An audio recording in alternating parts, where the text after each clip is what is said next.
Welcome back to Franklin Covey's weekly On Leadership podcast. My name is Scott Miller. I'm privileged each week to serve as your host and your interviewer. By now, you probably also know, if you're subscribing or watching with any regularity, I'm also honored to be the author of the new book by HarperCollins called Master Mentors, 30 Transformative Insights from Our Greatest Minds. The new second version, Master Mentors Volume 2, is available now for pre-order, featuring 30 new guests from our podcast. And today, our guest is a repeat, of which we have less than a handful of people who've come back on 2 times. He was gracious enough to be featured in Master Mentors Volume 1 as Master Mentors number 15. His name is Ryan Holiday. He is the prolific writer about all things wise from the Stoics. Ryan Holiday from Texas, welcome back to On Leadership. Yeah, thank you for having me, and thank you for having me twice. And I think maybe you should organize that back bookcase. What's going on there, Ryan? No time, or you like the discombobulation of that?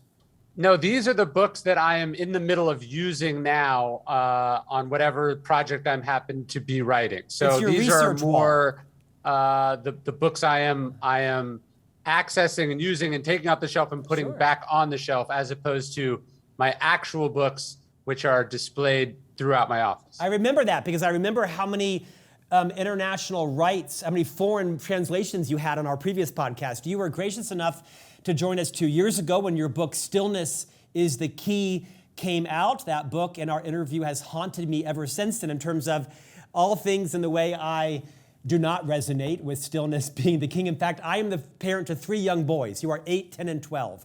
And their mantra in our house has been, remember, Dad, stillness is the key, because they know I'm not living that very well. Ryan, it's great to have you back on. Your newest book is called Discipline is Destiny. Now, I have a softcover galley copy coming out in the next couple of days here from the time we air our interview. Delighted to have you back. What I'd like to do, Ryan, is I want to talk first about your history, because you're a very unique author. In fact, I mentioned off air, I don't know of anybody who's in the same space you're in. You're a very unique contributor. You're an entrepreneur, you're a spouse, you're a parent, you're a writer, you're a researcher.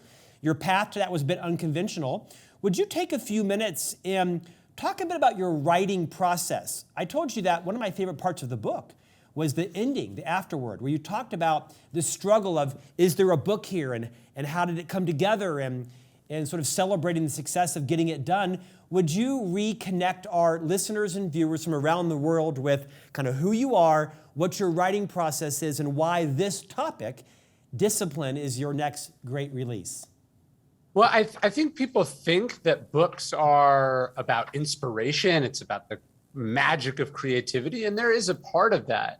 But to me, every book is a work of manual labor and endurance. This one being a matter of discipline for me as well. I started the book, I've been researching it for a long time, but I started the book in the summer of 2021. And I do all my work on 4x6 note cards. So I research for years and years. I accumulate things on note cards like this. And I hope that I'll gather eventually all the material that I need to write a book. And as I sat down in the very dog days of summer last year here in Texas to write the book, it just wasn't coming together. I was starting to have real doubts as to whether I could keep up the schedule that I'm on, whether I had the material that I needed, whether I could make the idea of temperance, which is another word for discipline, interesting to people. And so I kind of had this dark night of the soul. You know, did I need a delay? Was it not the right project for me? And the funny thing was, I started going through my note cards. I actually start on my birthday most years if I can. And I'm going through the note cards, and I found a note card that I'd written to myself. I don't know why I wrote it or when exactly I wrote it, but it just said, hey, when you go through your note cards, it's not going to feel like there's a book here. But if you stay at it, if you follow the process, it will come together. And it was right. It didn't magically come together the next day, but over time, the book did start to emerge. The characters became clear, the stories became clear, what I wanted to say became clear. And eventually, as I think anyone who's worked on a big project can attest, momentum started to accumulate as well. And eventually the book was finished. And I'm just going through that exact thing now as I'm working on my next book, which is this process of, it doesn't feel like it's coming together. You're comparing it against who you were, what you've done in the past, but you're starting over at zero. And that's always a really intimidating, difficult place. And often what you need to get through that is discipline and strength and determination and a process that you follow. That's actually really valuable career advice, right? Is, not always comparing our current state to what we've done in the past and how you might have done it differently now in the future. Thanks for the vulnerability around that. Ryan, would you take a moment and reorient also everyone to who are the Stoics and why are they called that? And why has that been a huge source of inspiration for you, including in your new release? Yeah, I think when people hear that word Stoic, they think a person who has no emotion, or they hear Stoic philosophy, they go, I don't want any part of that. Philosophy, I'm busy, I have a job, I run a company, I'm a leader of an organization. The Stoics were people just like you, but 2,500 years ago. The most famous Stoic, Marcus Aurelius, was the emperor of Rome. There was Epictetus, a former slave. There was Seneca, who was a playwright and a businessman and an author. There were Stoics who were politicians. There were Stoics who were athletes. The Stoics were real people with real responsibilities in the world who used the philosophy to be better at that thing and to be better people while they were getting better at that thing. And so I'm fascinated in the Stoics as practical philosophy, the kind of philosophy that helps us curb destructive appetites, that curbs our temper, that helps us be and do our best, whatever that happens to be. And for the Stoics, they tried to live by 4 key virtues: courage, temperance, justice, and wisdom. So I've done now a book on courage. This is the second book in this series about temperance. And then I'm tackling justice and wisdom next. But the idea for the Stoics is that any and everything that we face in life is an opportunity, indeed an obligation, to try to practice one or all 4 of those virtues. Ryan, the title of this new release is called Discipline is Destiny, the Power of Self-Control. And in the opening, you write the following. You say, self-discipline, the virtue of temperance, is even more important, the ability to, quote, keep your ass in line, the ability to work hard, to say no, to practice good habits and set boundaries, to train and to prepare, to ignore temptations and provocations, to keep your emotions in check, to endure painful difficulties. I think as a thought leader in the space of leadership and having dedicated my career 30 years, I think self-regulation and self-discipline are probably the areas in which most leaders get themselves in trouble. It's the key differentiator, beyond character and competence. It's the ability to exhibit exactly that in our careers. Talk about why it's so hard in 2022 to rise to this occasion. Well, it's not just, hey, I'm the kind of person that gets myself to the gym. I'm the kind of person that can resist chocolate cake. I'm someone who can do, these sort of minor acts of self-discipline, although that is critical. To me, what's interesting about the relationship between leadership and self-discipline is the idea that as you become more successful, as you become more powerful, as you begin to have power over other people, now it's even more important that you have power over yourself, right? Seneca famously says that no one is fit to rule who has not first mastered themselves. So oftentimes people who are ambitious, people who are talented, they're focusing so much on how to get into that position of leadership, how to get that job, how to get that promotion, how to build that company. And there's probably a part of them that thinks, once I do that, once I become that person, then I can do anything and everything I want. But the Stoics would say, actually, no, if you achieve those things, now you have to be even more disciplined with yourself. Now, there isn't someone or something saying, you can't say that. That's not okay. That's not how you treat people. That's not a good idea. You have to be the governor of yourself, right? Eisenhower also has a great line about this. He said, freedom is better defined as the opportunity for self-discipline. So as you achieve, let's say, financial freedom, now you can buy anything you want. Is that actually a good idea? Or do you now need to decide what you do, what you don't do, what you spend, what you don't spend, what you need, what you don't need? As we achieve things and acquire things and become successful and important, now self-discipline is much more an emphasis on the self part of the discipline. It's not the army telling you what to do. It's not your limited paycheck telling you what to do. It's you telling you what to do and what not to do. You know, the concept of power over self before power over others, Dr. Covey, our co-founder, would have loved you because, as you likely know, he designed and wrote the 7 Habits of Highly Effective People, very much like that, right? The first 3 habits were what he called the private victory, mastery over self, before the next 3 habits, which were the public victory, mastery with others. The tenets of there are, of course, perfectly aligned. Let's talk a bit about some of the great stories in the book. I'd like you to recreate the story about Lou Gehrig and the cushions and his annoyance with cushions and why we all can learn from that. Yeah, I was fascinated with Lou Gehrig as an example of the sort of first kind of self-discipline, the discipline over the body. This is the guy with the longest streak in the history of baseball. This is a guy who plays through injuries and pain and fatigue. I mean, famously, towards the end of his career, they X-rayed all of his hands, and they found that he had broken every single one of his fingers multiple times and never missed a game for any of it. He just toughed it out. He was a tough guy. And that is a huge part of succeeding in life, the discipline to push through resistance, to push through pain. But there is a famous scene as the Yankees became better and better. They win all these World Series. They paid more and more. He walks into the clubhouse and he sees they've redesigned the Yankee dugout. And it's the bench is now covered in cushions. The first thing Gehrig does is start ripping them out. He didn't want to become soft. He said, everywhere I go, there's cushions. And I don't think he was just talking about the bench. He was talking about how one of the insidious parts of success is that you suddenly have a million reasons or a million temptations against the very traits that got you there in the first place. You got there because you worked hard. You got there because you were tough. And now they're saying you don't have to work as hard. Now they're saying you don't have to be tough. Now they're saying do this, and you have to be strong enough to turn that stuff down. Complacency being, one of the big enemies of self-discipline.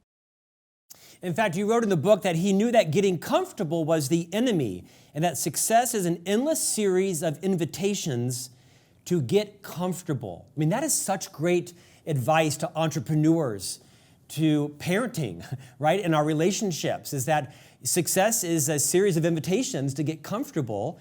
And we see it a lot of times with successful people that perhaps lower their standard, or they perhaps take advantage of processes or systems, or become entitled, and then they get themselves ethically in trouble with doing things. It's a great example of sort of always staying on your game.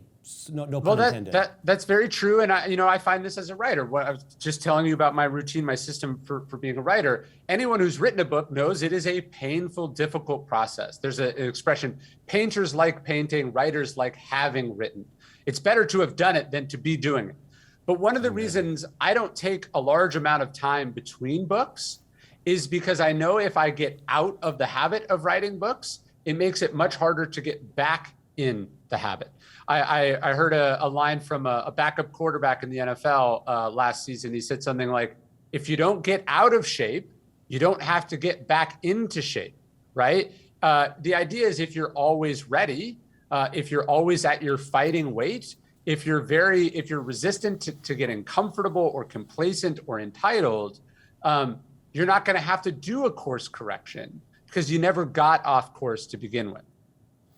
Ryan, one of my former leaders here in the company, who now is our chairman of our board, most people know him as Bob Whitman, a man that I have enormous respect for. He has uncompromised character. He's insanely competent and has lived a great life. He's earned everything he's achieved because he doesn't allow himself to get comfortable. He once shared with me a story. I hope it's not a private story, but it gives you a glimpse into his value of discipline. He was once leading a turnaround of a company. I think it was prior to Franklin Covey. And I think it was a hotel chain. And every morning he needed to be in the office around 3 o'clock. He literally worked from like 3 until I think around maybe 5 in the evening, because he was also parenting his children with his wife, who was not, I think, well at the time. And so Bob slept on the floor of his bed because A, it was closer to the shower to economize his trip to the shower, but he also didn't want to be comfortable in bed because he had to be in the office, I think, at 4 o'clock in the morning. Now, perhaps in this extreme example, and I hope Bob finds a little bit of levity in me sharing that, but it's kind of I've thought about this a lot around Bob choosing to sleep on the floor by his bed because it was easier to shower quicker and not become comfortable in bed. Do you ever find times that sometimes we take it to a bit of an extreme? You can decide whether Bob did or didn't. What's all things in good balance and measure? Give us some advice around that. I mean, that is an important part of temperance. The Stoics said that every virtue was on a spectrum. There was the absence of the virtue, and then there was the excess of the virtue, and the right amount was right in the middle. And that to me is what temperance is about. And I often find, look, most people don't have enough discipline, right? They lay on the couch, they don't work as hard as they could, they're afraid of things, they eat whatever they want, they do whatever they want, right? A lot of people have that problem. But once you get into the realm of elite performance, whether you're talking about a CEO, as you're talking about, or an athlete, or a creative, or a politician, you got where you are because you are disciplined, because you are hard and strict with yourself. But you have to be disciplined about that discipline too. We have to remember that the number one cause of injury for athletes is overtraining. You think about burnout. You think about people who are very successful at what they do professionally, but maybe it comes at the expense of their relationship with their children or the expense of their marriage. And so we have to think about even this discipline as a kind of moderation. And I talk a lot in the book about recovery, about delegation, about load management, and realizing that it's not just about gutting it out and white knuckling it. And to go to the story of Lou Gehrig, Lou Gehrig did have the longest streak in the history of baseball, but his manager on one game where Lou Gehrig was not well, rained out the game, even though there wasn't a cloud in the sky. And Lou Gehrig himself would often start games, but not finish them. So he would start to keep the streak alive, he would play, and then if the team was in a position where the game was no longer on the line, he would call in a designated hitter or a designated runner. So this was a guy who, yes, was an iron horse of a human being who pushed himself harder and further than most people ever will. But you don't last that many seasons if you're only burning the candle at both ends and you don't also manage pain and injury and focus on your recovery as well. It's great advice, knowing when to pull back, right? Liz Wiseman, a friend of ours and a colleague here at Franklin Covey, he's been on the show several times, talks about multipliers in her book, Multipliers, which I think is the best leadership book ever authored. She says, it's knowing when to play big and knowing when to play small. To your point, It's kind of knowing when to give it your all and when to pull back, right? To prepare yourself or to save perhaps your talent for another time. Another concept you share in the book, I think you call Attack the Dawn. If I'm not mistaken, you use the famed author Toni Morrison as a good model of that. Will you expound on the concept of how important early mornings are? Yeah, Toni Morrison, she said she found that she had to get up and write and work to get it all done before she heard the word mom, right? As soon as she heard the word mom, the magic of the creativity, the free space, the inspiration, her life changed. Her roles in the world changed. And so she would get up very early. She said wasn't that she got up before the sunrise, it was that she had to be writing as the sun rose. This is when she needed to make contact. So I wouldn't describe her as a morning person. I would describe her as a disciplined person who made the most of the morning, right? There's a great passage in Marcus Aurelius' Meditations as well, book 5, where he talks about struggling to get out of bed in the morning. But he says to himself, is this what you were put here to do? To stay under the covers and be warm? He says, no, you have a job, you have a purpose, you have a calling, and you need to go do that.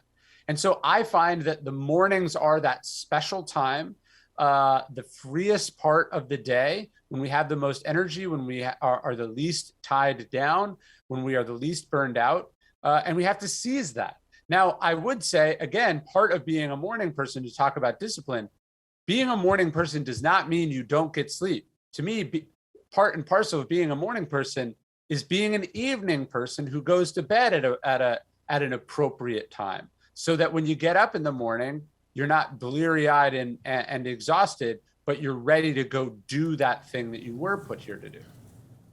Let's pivot to my favorite of all Roman leaders, Octavian, who I didn't know existed until I read your book. So I believe, according to you in history, he was Julius Caesar's apparent heir and eventually became like Augustus Caesar or something like that. You'll correct me.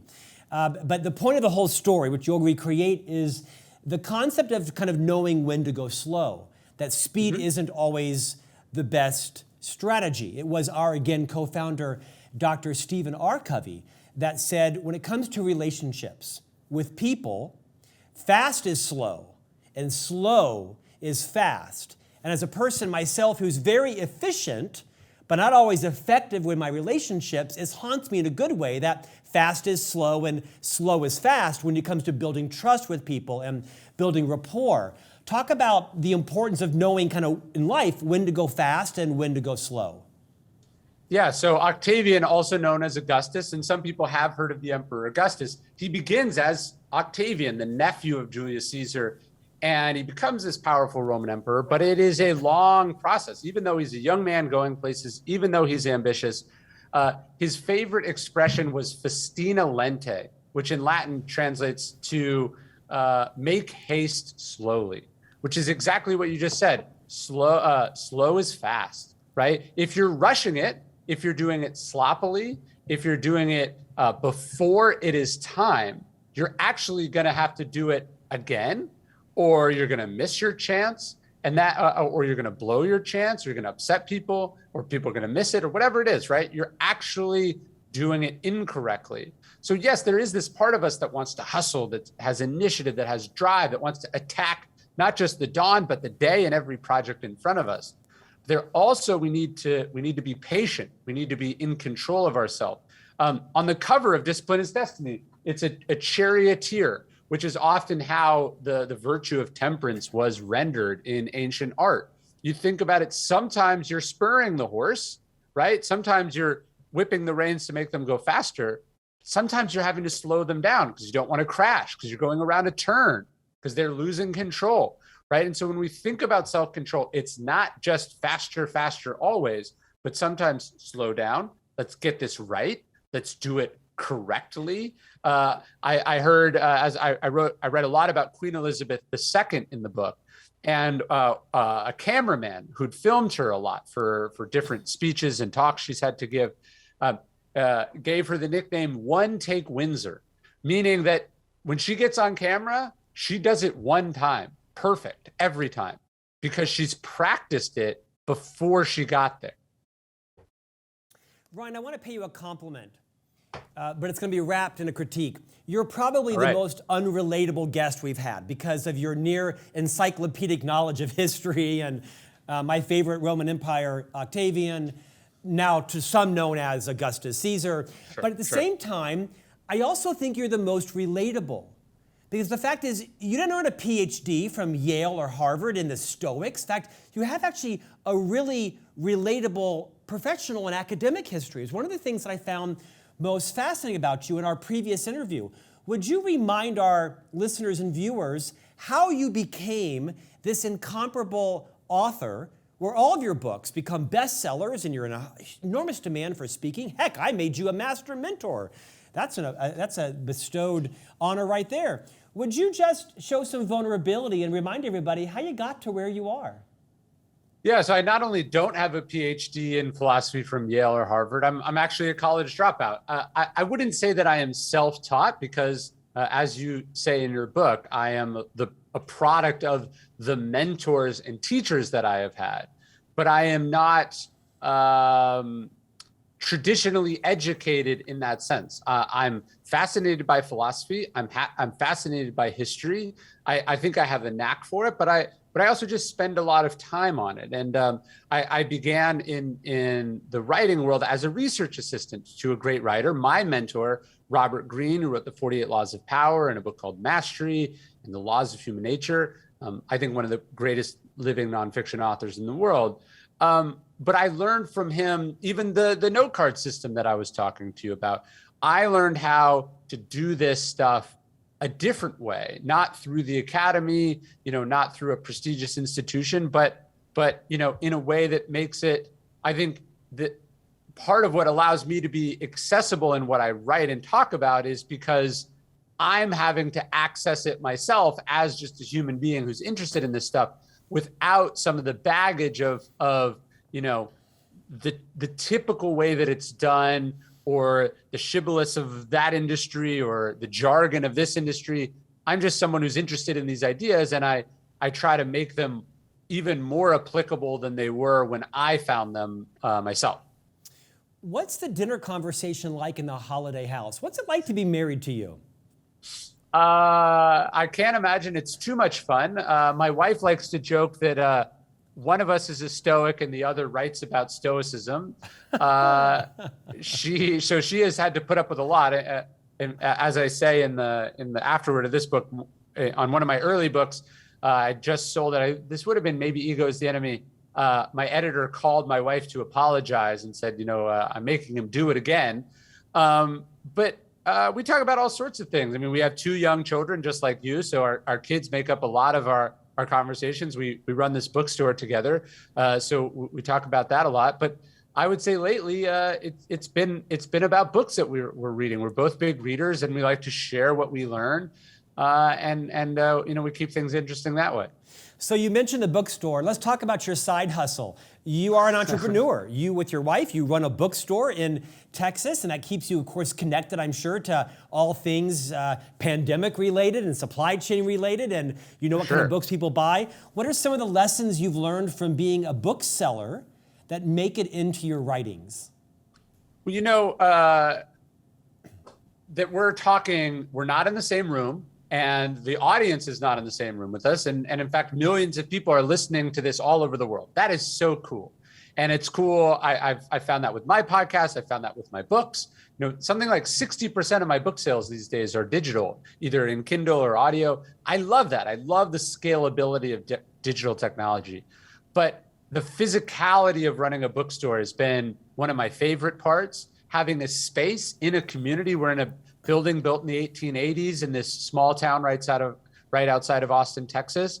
But to have a space that people can go and discover books, and that I get to decide what's going to go in the window, and that I'm thinking about it at a delightfully small scale, right? I'm not thinking how many millions of people are going to come in tomorrow. I'm also not thinking how much money is this going to make. It is a business, but nobody starts a bookstore in a small town in Texas in 2020 because they want to get rich. I'm doing it because I love it and I care about it. So it's changed how I think about things. It's also changed how I've organized my life. My sort of home base is the bookstore, and it's been a really wonderful experience. I would say the biggest lesson I've learned running a small business is one, be prepared for things to go wrong, and everything that can go wrong will. There's also a wonderful law that states, this is sort of a law like Murphy's Law. And it basically says it always takes longer than you expect, even when you take that law into account. Yeah. We thought the bookstore would open in the summer of 2020. We closed on the building in January of 2020. So we thought 6 months. It opened the following January. So it took well over a year to open the thing. And because of the pandemic, because of everything that was happening in my life. And so I think one thing it's definitely done is it's made me more patient. You talked about supply chain. It's like there's a global printing shortage with all publishers. So books take longer, events take longer, customers take. It's just really reminded me about patience and as we were talking about earlier, festina lente. Take it as it comes. Don't rush it. Just do it right. Ryan, I'll end with this thought. I'm not much into numerology, but most people have a favorite number or a lucky number. When I ask you that question, does anything come to mind? Like, does a certain number come to your mind at all? Well, 15 would be my spot in Master Mentors. So, of course, that's my new favorite number. Well, I think that's a great way to end our conversation. Ryan, the book is a masterpiece. Discipline is destiny. The power of self-control. You won't need this podcast to make this book a New York Times bestseller, but if people have listened and watched you, they're going to run out and buy this book. What a great book for teens to study. Like literally, this is a great book club group for organizations, for individuals. You've done a beautiful job of taking somewhat ethereal concepts from the Stoics and brought them to someone like Mai's level of understanding and vernacular. I think your writing style is a gift. Tell your wife and your children that we also thank them for their discipline and patience, because your books continue to add great value to us. And we'll see you back here in a couple of years to hopefully talk about your next book in the series. Thank you very much. Ryan Holiday, thanks for your time, and we'll see you back here next week for another conversation on leadership.